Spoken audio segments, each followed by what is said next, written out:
محرم الحرام کے فضائل میں حضور نبی اکرم صلی اللہ علیہ وآلہ وسلم سے پوچھا گیا، حضور اگر رمضان کے بعد میں روزہ رکھنا چاہوں تو کس ماہ میں رکھوں؟ تو ارشاد فرمایا تو رمضان کے بعد اگر روزے رکھنا چاہتا ہے تو پھر محرم کے روزے رکھا کر۔ مفسرین فرماتے ہیں کہ اللہ تعالیٰ نے قرآن مجید میں جو ارشاد فرمایا ہے والفجر ولیال عشر والشفع والوتر واللیل اذا یسر، کہ مجھے قسم ہے فجر کی اور 10 دن اور 10 راتوں کی۔ تو مفسرین فرماتے ہیں اس سے مراد 10 دن اور جو 10 راتیں ہیں یہ محرم الحرام کے پہلے 10 دن اور 10 راتیں ہیں جن کی میرے رب نے قسم اٹھائی ہے۔ اس راتوں میں عبادت اور دن کا روزہ اللہ کو بہت محبوب ہے۔ محرم الحرام کی 10ویں تاریخ جس کو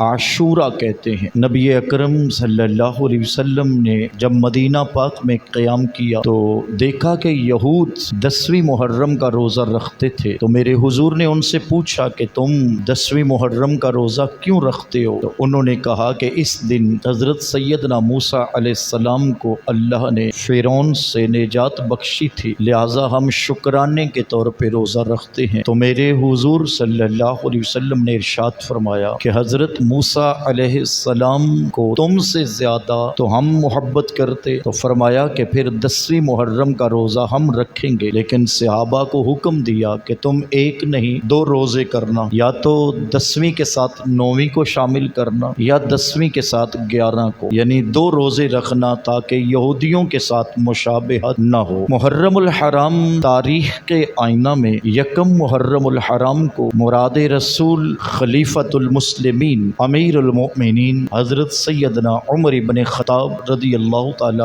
عنہ کی شہادت ہوئی۔ سیدنا فاروق اعظم رضی اللہ تعالی عنہ کے فضائل اور آپ کی شہادت کے عنوان پر پچھلے جمعہ میں آپ کے سامنے ایک تفصیل سے مضمون ہم نے بیان کر دیا۔ محرم الحرام میں دوسرا بڑا جو سانحہ بن کے گزرا جسے قیامت صغریٰ کہا جاتا ہے، وہ کربلا کی سرزمین پر نبی اکرم صلی اللہ علیہ وآلہ وسلم کی آل کی شہادت ہے۔ حضرت سیدنا امام حسین رضی اللہ تعالی عنہ اور آپ کے رفقاء کی شہادت، اس لیے اہل محبت ان ایام میں سیدنا حضرت امام حسین رضی اللہ تعالی عنہ اور آپ کے ساتھ شہید ہونے والے لوگوں کا ذکر کرتے ہیں۔ قرآن مجید برہان رشید کی جو آیت مبارکہ کا حصہ میں نے آپ کے سامنے تلاوت کیا، ارشاد ہوا قل لا اسألکم علیہ اجرا الا المودۃ فی القربى، اے میرے پیارے محبوب صلی اللہ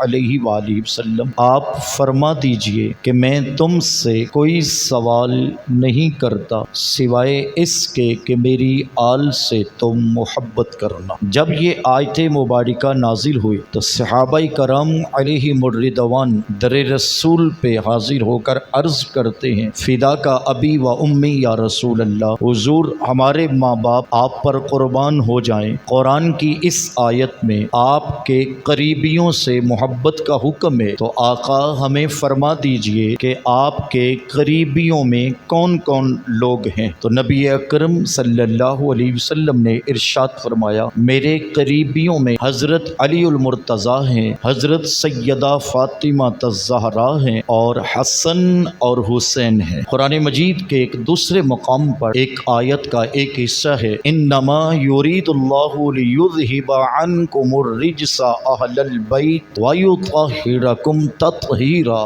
بے شک اللہ نے یہ ارادہ فرما لیا ہے کہ اے محبوب آپ کے اہل بیت کو نجاست سے پاک کر دیا جائے۔ نبی رحمت صلی اللہ علیہ وسلم کی بارگاہ میں عرض کی گئی حضور آپ کے اہل بیت سے کون مراد ہیں؟ تو یہاں پھر ارشاد فرمایا اس سے مراد میرا علی ہے، میری لخت جگر میری بیٹی فاطمہ ہے اور ان کے بیٹے حسن و حسین ہیں۔ بلکہ مفسرین فرماتے ہیں جب اس آیت مبارکہ کا نزول ہوا تو اللہ کے محبوب صلی اللہ علیہ وسلم حضرت سیدہ کائنات کے گھر تشریف لائے اور فرمایا کہ این علی این حسن این حسین، میرا علی کدھر ہے، حسن و حسین کدھر ہے؟ تو میرے حضور کی آواز سن کر دوڑ کر سب حضور کی بارگاہ میں آئے۔ اللہ کے محبوب صلی اللہ علیہ وسلم نے اپنے جسم اطہر پہ جو چادر تھی اس کو یوں کھول دیا اور ان کو اپنی چادر میں لیا، یعنی حضرت علی المرتضیٰ کو، سیدہ